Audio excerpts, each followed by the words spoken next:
Okay, I want you to join me for a quick high-stakes mental simulation, just for a second. Right, I'm in. Picture yourself walking into a vital networking event. You're there looking for a key collaborator, maybe a big investor, or even the next great hire for your team. The pressure's on. The pressure is on, and you meet two people, one right after the other. Right. Person A is objectively brilliant. A true specialist, deeply competent, maybe they have 3 advanced degrees, but they're reserved. They're wearing a distractingly wrinkled, ill-fitting suit, and they kind of stumble over their opening sentence, almost apologizing for being there. I think we all know that person. Hugely talented, but doesn't present well. Exactly. Then person B walks over, dressed in a flawless, custom-tailored outfit that just screams success. They shake your hand with this dazzling, almost magnetic confidence, and they only speak in these perfectly crafted, energetic sound bites about vision and paradigm shifts. Ah, the performer. And here's the crucial part. You have 0 concrete, verifiable proof of either person's achievements yet. You just met them. Now you have to ask yourself, who do you trust instantly? Who gets the immediate, unearned benefit of the doubt? And the answer is almost always the same, isn't it? And it's deeply uncomfortable to admit. It is. 9 times out of 10, maybe even more, person B wins that initial mind share. The quiet, fact-based genius kind of retreats to the corner, and the charismatic performer walks away with the mental contract, if not the actual deal. Yeah. And why? Why does this pattern repeat itself, not just in business, but in, every domain of life? Because there is an ultimate unspoken rule of success. A secret truth that has been governing power, careers, and global brands for over 500 years. This is the moment where the brutal political realism of Niccolo Machiavelli crashes head-on into modern cognitive neuroscience. And that crash defines the entire landscape of digital success and failure for all of us. This is a critical deep dive. Welcome to Unspoken Rules. We took that whole stack of sources you sent over, the historical philosophy, the latest cognitive science research, analyses of digital PR strategies, and we've synthesized it all. Our mission today is pretty straightforward. We want to show you with overwhelming evidence that perception is not just reality. It is the single most dominant, most weaponizable force in life and business today.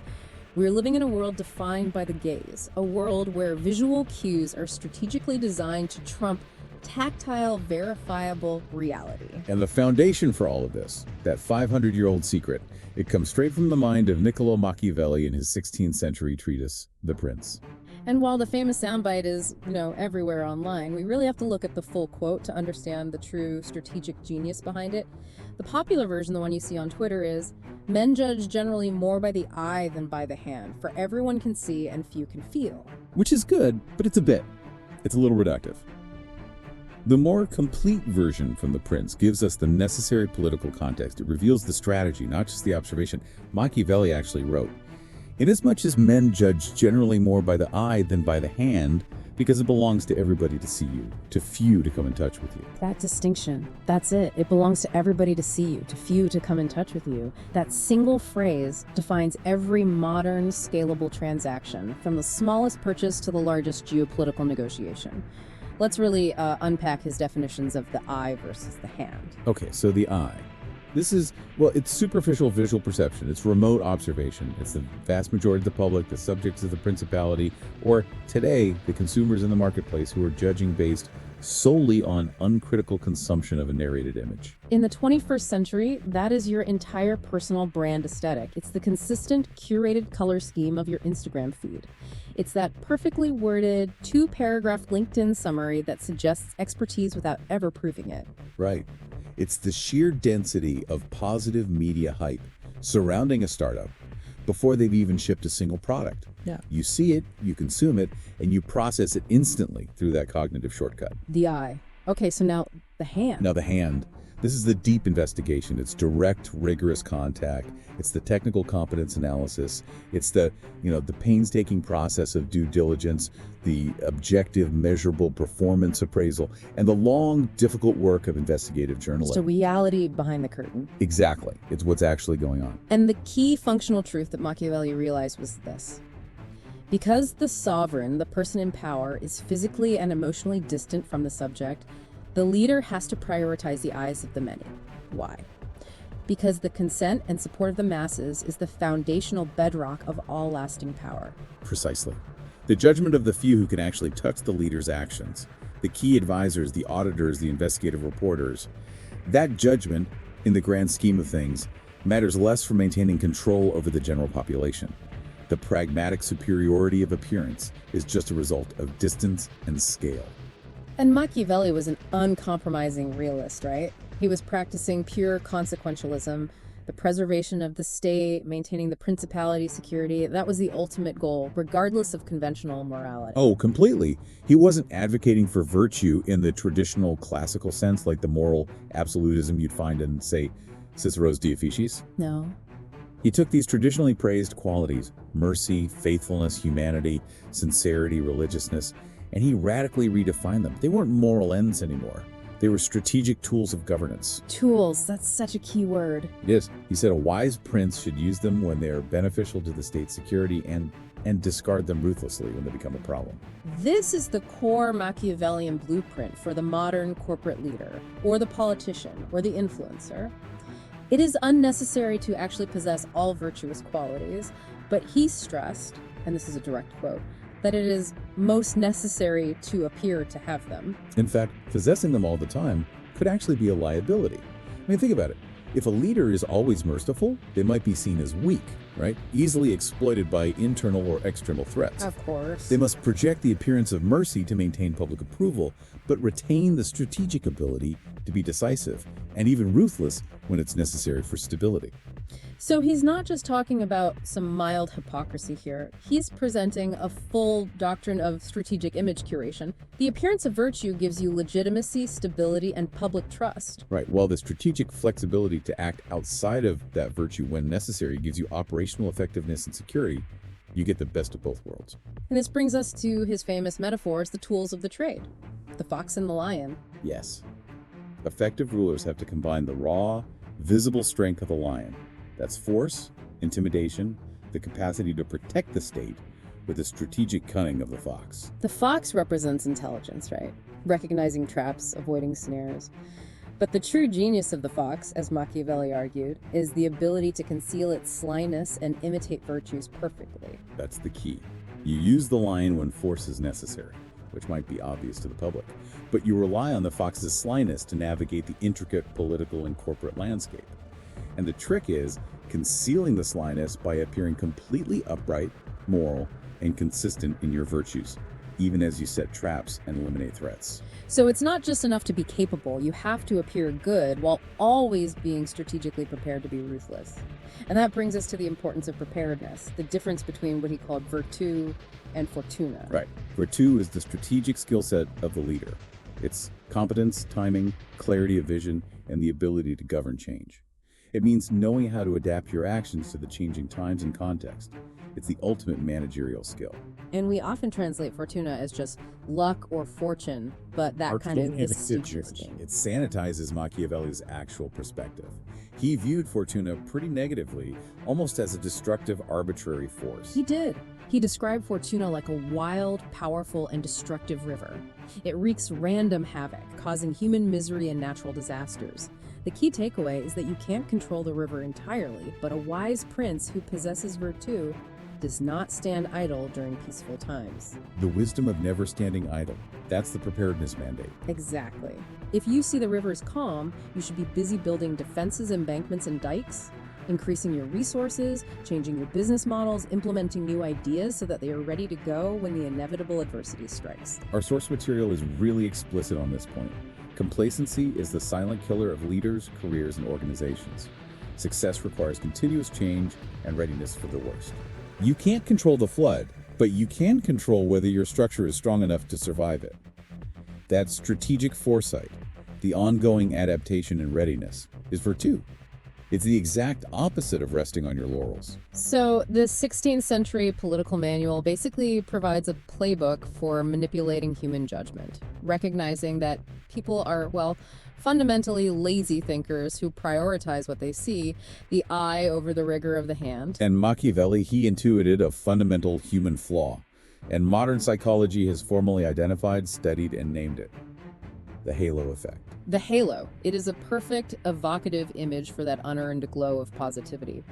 For the learner trying to integrate this knowledge, let's break down the mechanics of this cognitive shortcut. Okay, so the halo effect is a powerful cognitive bias where a strong initial positive impression in one specific areas like physical attractiveness or extreme confidence unconsciously spills over and positively influences our perception of entirely unrelated traits. It's a spillover effect. A total spillover. Your brain is fundamentally an efficiency-seeking machine. Meticulous, energy-intensive evaluation of complex attributes is hard work. So it takes the mental shortcut. It prioritizes the general positive feeling and just projects that positivity across the board. If the packaging is sleek, the brain assumes the product must be valuable. And this is why that charismatic person B wins the initial meeting every single time. We are confusing confidence with competence.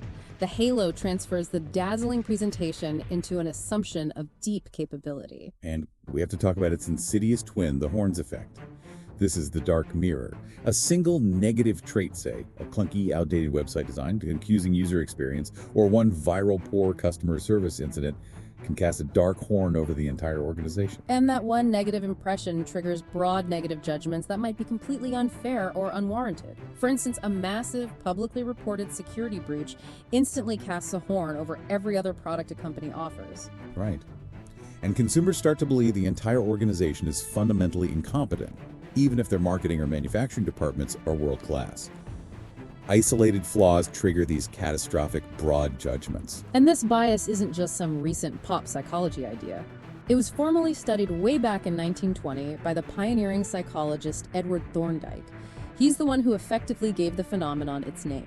And he wasn't studying consumers either. He was studying Army officers evaluating their subordinates. And he noticed what he called a persistent, constant error in psychological ratings. A constant error. I love that phrasing. It's great, isn't it? The officers tended to rate their men as either all good or all bad, across a huge range of unrelated traits, intelligence, leadership ability, character, even neatness. They just couldn't divorce their overall initial impression from the specific attributes. It was a single, unifying impression governing everything. And that single observation laid the groundwork for a century of cognitive science research. But the most documented, most powerful, and frankly most disturbing trigger for this bias is what we now call the attractiveness bias, or the uncomfortable truth of pretty privilege. The research here is, well, it's robust and it's consistent. Physically attractive individuals benefit from the halo effect across nearly every domain. They are consistently perceived as more intelligent, more competent, more trustworthy, and more sociable. Even when there is zero objective evidence to support any of those conclusions. Zero. And this isn't just about first impressions. The source material shows stark, real-world implications that shape people's entire lives.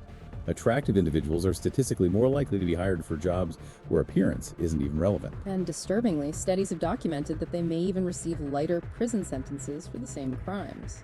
It's this phenomenon, the physical attractiveness stereotype, or the what is beautiful is good principle, that is actively, powerfully shaping critical real-world outcomes and dispensing unearned advantages simply based on a visual cue. It's the eye winning over the hand in a court of law.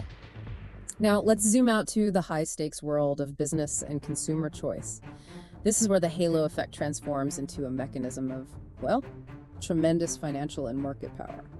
In the corporate world, a company showing strong financial performance in one highly visible area, say a groundbreaking new software product, can create a powerful halo. And this leads investors to just assume excellence across the entire corporate structure. Right. They assume HR is great, management is solid, long-term strategy is brilliant, potentially leading to significant overvaluation based purely on perception, not comprehensive performance. And conversely, one significant product failure, or one negative event that goes viral, can instantly cast a debilitating negative halo over the entire brand, tarnishing its reputation and overshadowing years of positive achievements in other, less visible departments. Marketing agencies live and breathe this stuff. Every single decision, from attractive product packaging to sleek website design, from high-definition photography to impeccable aesthetics, is designed to create a halo of perceived quality and value before you ever have a chance to experience the product's actual function. And celebrity endorsements are just the pure, unadulterated transfer of the halo effect. The positive traits of the celebrity, their likability, their popularity, their aspirational lifestyle. Are subconsciously transferred to the product they're endorsing, immediately boosting its appeal and perceived quality, even if the celebrity has zero relevant expertise in that product category whatsoever. So how does this mechanism actually work in our brains? Well, it works because of deep-seated cognitive principles. The first one researchers call implicit personality theory. We subconsciously maintain this belief that positive traits are inherently interconnected. When our brain registers charisma or physical polish or a high-status signifier like a luxury brand, it just automatically fills in the blanks. It assumes competence, trustworthiness, and intelligence, all to achieve cognitive efficiency. It's the brain saying, that looks like a high-status, successful person. I don't need to spend energy analyzing their balance sheet or technical capacity. They must be smart. Moving on. And once that initial positive halo is established, the confirmation loop begins. Confirmation bias kicks in. People will then actively interpret contradictory evidence to support the established positive narrative. Right. So if your charismatic, polished tech leader suddenly acts ruthlessly, engaging in hostile takeovers or questionable business practices, your brain, which is already heavily invested in the positive story, doesn't see a flaw. No, it rationalizes it as decisiveness or strategic genius or necessary ruthlessness for the greater vision. We just prefer the compelling narrative over complex data. We see this preference constantly. Our sources highlight studies showing that when making critical life decisions, like selecting a university course, students were influenced much more heavily by a friend's single dramatic success or horror story. Then by systematic, rational evaluation tables containing average course scores from thousands of other students. The brain chooses anecdote over data, emotion over rigor, almost every single time. So Machiavelli's instruction for the wise leader is clear. You can't just perform actions, you have to turn those actions, or the strategic illusion of those actions, into a memorable, emotionally captivating narrative that the public wants to believe in and will actively defend. Which brings us directly to the present day. If Machiavelli were alive right now, he wouldn't be writing The Prince for some 16th century duke. No. He'd be living a global digital branding agency because the 500-year-old principles of the eye haven't just survived, they've been fully industrialized. That is the perfect distinction. The gaze now dominates in microseconds, and the battlefield of appearance has moved entirely online. We can think of social media platforms, Instagram, LinkedIn, TikTok, X, as the new principalities that the modern leader has to conquer and govern. And the process of being judged by the eye has been democratized. It allows virtually everyone to become the ruler of their own image, governing their own personal brand principality. But this requires constant, intense effort. And that effort is what our sources call aesthetic labor. I mean, look at Instagram. It's an image-centric interface that just fosters this need for highly curated, image-based content. It's not enough to post a picture. You need consistent color schemes, soft lighting, and an aspirational lifestyle narrative that implies competence and success. Aesthetic labor is the transformation of mundane daily routines into visual markers of cultural capital, refined taste, and assumed financial stability. It's a mechanism of self-branding where the visual cues signal status and a sense of belonging to some elite or desirable group. But the societal toll of this labor is profound. Our sources highlight the negative social impact of trying to constantly conform to these highly edited, idealized visual aesthetic standards. This pressure, often amplified by influencers who present an unattainable perfection, Correlates with increased anxiety, depression, and body dissatisfaction, particularly among young women who are striving to match an impossible visual marker. But we should keep a balanced view here. Of course.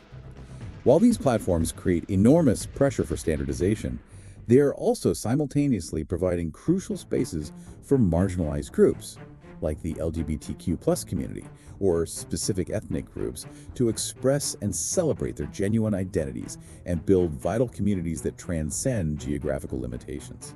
Now let's move to the true, unseen ruler of the modern digital principality, the algorithm. If you're a modern prince, you're not just trying to convince people, you have to convince the code that prioritizes engagement and defines your reach. The algorithm creates this powerful, self-reinforcing feedback loop. Content that generates high engagement often correlates directly with visually appealing posts, high-quality aesthetics and consistent visual branding gets promoted. And this continuous promotion just reinforces the necessity of the visual aesthetic. If you don't look good, the algorithm won't even show you to the masses. And if that wasn't complicated enough, modern leaders now have to appeal not just to human psychology and simple engagement metrics, but to the rapidly evolving architecture of large language models, the artificial intelligence models themselves. This is where PR strategy gets hyper-modern, moving beyond mere spin. PR agencies are now focusing intensely on making content LLM-able. What does that mean practically for the listener? It means that for your message to be deemed authoritative by systems like ChatGPT or Gemini, it has to be clear, factual, backed by authoritative sources, and ideally published on trusted, established media platforms. The AI doesn't care about your charismatic smile. No, it judges the leader based on the quality and trustworthiness of their underlying data, their entire digital footprint. That is the digital equivalent of Machiavelli's instruction that a leader is judged by the quality of those around him, or the strength of their internal systems. It's about convincing the cold, calculating AI system that your organization is authoritative and trustworthy, so that when a user asks a complex question, your message, your company's narrative, is the one that surfaces and is presented as fact. And this leads to a dangerous cognitive trap for the consumer, what researchers call the illusion of confidence. Algorithm curation, through filter bubbles and echo chambers, severely limits your exposure to diverse viewpoints. So if the algorithm is only serving you the virtuous narrative of a leader, the curated social media posts, the glowing LLM-able press releases, you develop a biased, incomplete understanding of the world. And at the same time, you feel supremely overconfident in your limited bias knowledge because you perceive your feed as comprehensive. You feel competent and well-informed, but you're operating with severely incomplete data, trapped inside the leader's carefully managed digital principality. The algorithm ensures that the leader's virtuous appearance is shown only to those most likely to believe it, while any critical, hand-based investigation is relegated to the digital margins, never to enter your perception. And now we have to discuss the final and frankly most unsettling evolution of appearance: synthetic authority. Machiavelli's theory on the power of appearance is undergoing this radical ontological fracturing because of synthetic media. We've absolutely crossed the Rubicon here. The fact that a leader no longer needs to be physically present or risk human error to maintain a perfectly virtuous appearance it's revolutionary in terms of governance and public manipulation. Deepfake technology, using generative AI, can replicate a leader's voice, image, and gestures with terrifying accuracy, indistinguishably from reality. Experts are projecting that this technology will reach the indistinguishable threshold as soon as 2025. Which means the average person will not be able to tell the difference between a real video and a fabricated one. Think about the power dynamic this creates. This is the ultimate tool for Machiavelli's digital prince. A synthetic, AI-powered representation that is never physically limited, always charismatic, immune to fatigue, and can appear flawlessly virtuous 24/7 without the risk of human scandal or physical decline. You can be the perfectly merciful, flawlessly consistent leader without ever having to genuinely possess or risk those virtues in reality. The eye is now being fooled by something that doesn't even exist in the physical plane. But the entire house of cards, this massive industrialized system of perception, this synthetic authority, it's all built on a fundamental, consistent human weakness, our profound, almost desperate hunger for superheroes and saviors. And that innate human desire for a charismatic leader makes us intensely vulnerable to the intoxicating shine emanating from narcissistic individuals. Statistically speaking, we often fall in love with the leaders who suit us the least. It's true. Narcissism, along with Machiavellianism and psychopathy, forms what's called a dark triad of personality traits. And these traits are statistically more prevalent in senior executive and political roles than they are in the general population. The research on organizational mobility is striking. Highly narcissistic individuals climb the organizational ladder 29% faster than their equally skilled peers. They move quickly because they are exceptionally good at managing the eye through their initial dazzling performance. They're masterful manipulators. They present a meticulously curated, attractive, attentive, and often funny front, a veneer of charisma and fake friendliness. This carefully constructed facade is used in the early stages of a relationship, whether it's a business deal or a personal connection, purely to gain trust and secure critical buy-in. That veneer is the essential camouflage. Once they have secured that emotional or financial investment, the total buy-in, they demand absolute loyalty, and then they drop the camouflage, often turning distant, uncaring, or aggressive. They put enormous calculated effort into crafting that appealing public image, which makes them incredibly difficult to spot early on. So, if we are to successfully defend ourselves against this intoxicating shine, we need a diagnostic checklist. Our sources break down 5 crucial behavior patterns of a narcissistic leader, and we can look at the case studies you provided to illustrate each one. Okay, let's do it. Let's start with the first pattern, self-aggrandizement. Narcissists are driven by an overwhelming ego, and they have to present a larger-than-life image of success. I mean, look at Elizabeth Holmes, the founder of Theranos. She didn't just launch a company, she meticulously crafted a persona. She famously imitated Steve Jobs by wearing the same black turtlenecks. And she surrounded herself with these high-powered, prestigious individuals, former senators, military leaders like Henry Kissinger, as board members to lend instant, unearned credibility. She even reportedly lowered the tone of her voice to sound more powerful and convincing in meetings. It was all a performance, a theatrical staging used to dazzle investors and gain immediate trust. And it worked. She attracted over $700 million in investment purely on the projection of success. It's about projecting that image of unstoppable success, the private jets, the luxury statements, to convince the eye that they must be capable of something truly extraordinary. The second pattern is a profound lack of empathy. While they can be intensely charming at first, they struggle to maintain long-term, genuine relationships because they build purely instrumental connections designed solely to further their personal goals. The story of Holmes reportedly filing a lead engineer who questioned the testing process and stating chillingly, "I don't care, we can change people in and out, the company is all that matters," provides a perfect cold example of this. Exactly. Employees, partners, investors, Yeah. they're all just viewed as interchangeable tools. Okay, third, they rely on an extraordinary vision. Yes, these are often idealistic, even utopian notions of success that border on the unrealistic. Adam Neumann, the founder of WeWork, he didn't just sell office space. He claimed that by encouraging sharing and community, WeWork could elevate the world's consciousness and heal our fractured society. And similarly, Elizabeth Holmes named her device Edison and described her product as the most important thing humanity has ever built. These grandiose promises are often rewarded with power, money, and intense admiration. But the peril lies in the fact that the narcissistic leader actually overestimates their own capabilities dramatically. They fail to recognize the genuine talent and technical challenges faced by their team, and so they fail to use their team to close the gap between their extraordinary, unrealistic vision and the messy reality of execution. Their ambitious plans often just vaporize on contact with reality. Pretty much. Fourth, the infamous 2 sides, friendly and dark.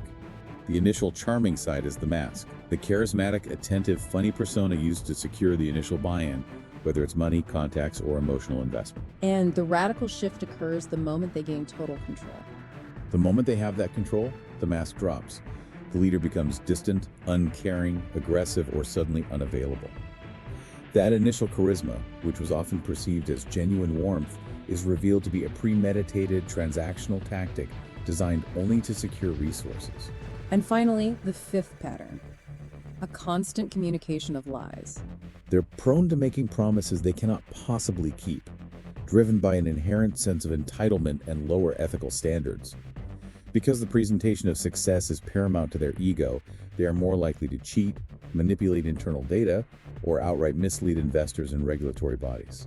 Our sources stress that leaders with unchecked narcissistic personalities jeopardize the very organizations they lead because of this counterproductive, reality-distorting behavior. The story of Theranos is really the quintessential case study in the peril of hypeset, a catastrophic failure resulting from the eye being prioritized over the hand. It's a textbook example. Holmes meticulously maintained that persona of visionary genius with the black turtlenecks and the revolutionary narrative. That halo was so powerful, it successfully blinded some of the world's most sophisticated investors, politicians, and business minds. They were so convinced by the eye, the theater, the confidence, the high-powered board, that they completely ignored the absolute necessity of the hand. They ignored the objective testing, the due diligence, the technical verification. Her downfall only occurred when investigative journalism, the ultimate tactile process, was able to physically touch the reality behind the hype, expose the fraudulent data, and force the messy truth into the public consciousness. And we also see the calculated strategy of Machiavellian mode, the fox and the lion in operation among modern tech titans. Leaders like Elon Musk, Jeff Bezos, Mark Zuckerberg, while they're undeniably competent, they often maintain a highly visible, virtuous appearance as innovators working tirelessly for the greater good of humanity or connectivity. Yet their organizational and personal histories often reveal strategic acquisitions, relentless pursuit of market growth, and at times, cutthroat tactics toward competitors or internal dissent. And these actions reflect the calculated fox and lion philosophy perfectly. Be perceived as the benevolent lion protecting and guiding the future, while strategically employing the cunning of the fox to eliminate threats, manipulate public perception when necessary, and consolidate power without being seen as purely self-serving. They understand that to succeed on a massive scale, the perception must be virtuous, even if the actions have to be flexible. So if the world is now fundamentally designed from 16th century politics to 21st century algorithms to cater to the eye, how do we, the learners, the consumers, the leaders, effectively deploy the hand? How do we stop being fooled? That's the big question. The hand today is the ultimate check on power and appearance. It's embodied by genuine investigative work, internal whistleblowing, and the legal and regulatory frameworks designed to scrutinize and expose wrongdoing. But even the hand has to adapt. Investigative journalists today have to operate like intelligence operatives. They need deep knowledge of encryption and counter-surveillance tradecraft just to protect their sources from the omnipresent eyes of digital surveillance systems. It's paradoxical, but the most effective way for investigators to judge by the hand in this hyper-digital age is to return to analog basics. Our sources note that many serious investigators now insist on face-to-face meetings in public, non-electronic locations, often requiring participants to leave all electronic devices, phones, watches, laptops behind. It is a literal tactical realization of Machiavelli's metaphor. To truly know a leader, an organization, or a situation, you have to step outside the digital theater, remove the possibility of surveillance, and physically touch the reality of their actions or intentions. For you, the listener, who's dedicated to implementing this knowledge and seeing past the shine, here are the core strategies for actively resisting the halo effect and practicing your own virtue. Okay, first, you have to practice active resistance to the halo effect. The spell cast by charisma or beautiful, expensive design is potent, but it can be broken. This requires conscious awareness and deliberate, focused, critical thinking. You have to recognize the moment that mental shortcut is being offered to your brain and just refuse to take it. This means acknowledging the emotional appeal of the dazzling presentation. That website looks fantastic, or that speaker is incredibly confident. But immediately imposing a cognitive pause before you draw any conclusions about competence or trustworthiness. The immediate impression is the enemy.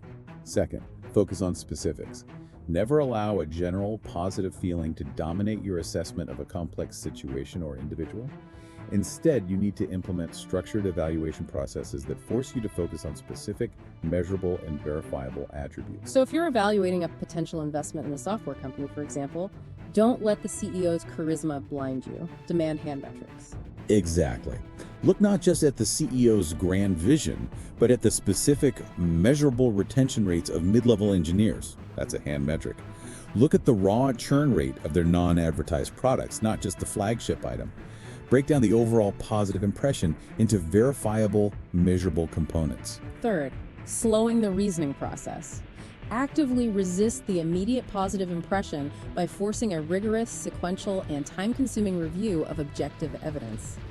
Your brain wants to rely on confidence and aesthetic polish. You have to overrule it with data. This strategy requires implementing internal rules.